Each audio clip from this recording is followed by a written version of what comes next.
Iba-blacklist ng Department of Budget and Management ang mga kontraktor na nasa likod ng mga palpak na flood control projects. Samantala, prinisinta naman ng DBM ang kanilang 2024 Agency Performance Review Report na tinatawag ding Budget ng Bayan Monitor. Si Harley Valbuena sa detalye.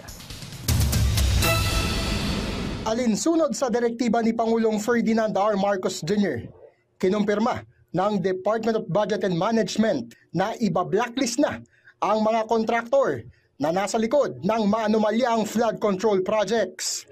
Ayon kay Budget Secretary Amena Pangandaman, may otoridad ang Department of Public Works and Highways bilang implementing agency na mag-blacklist ng contractors.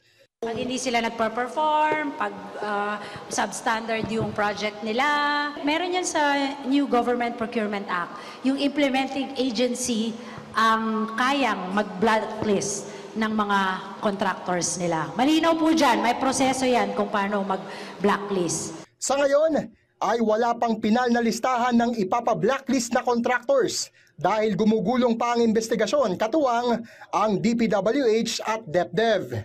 Samantala, iprinisenta rin ng DBM ang 2024 Agency Performance Review Report o tinatawag ding Budget ng Bayan Monitor na naglalaman ng performance ratings ng iba't ibang kagawaran at ahensya sa pagganap sa kanilang tungkulin at paggamit ng pondo at resources. Sa 308 departamento at tanggapan, 59.34% ang namarkahan ng very satisfactory rating at 30.82% ang may satisfactory rating.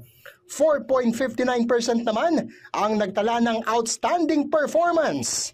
Ilan sa mga nauna rito ay ang Civil Service Commission, Mines and Geosciences Bureau, Foreign Service Institute, Public Attorney's Office at National Labor Relations Commission.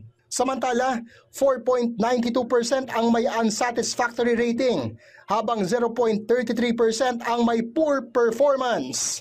Kabilang sa mga nakakuha ng mababang marka ay ang Bureau of Customs, Commission on Higher Education, Mindanao Development Authority at ilang state universities and colleges. Ang report ay itinurn over ng DBM kay Executive Secretary Lucas Bersamin. It sheds light on whether programs truly respond to the needs of our people while pointing to where systems must be reformed or resources redirected and innovations pursued for better outcomes.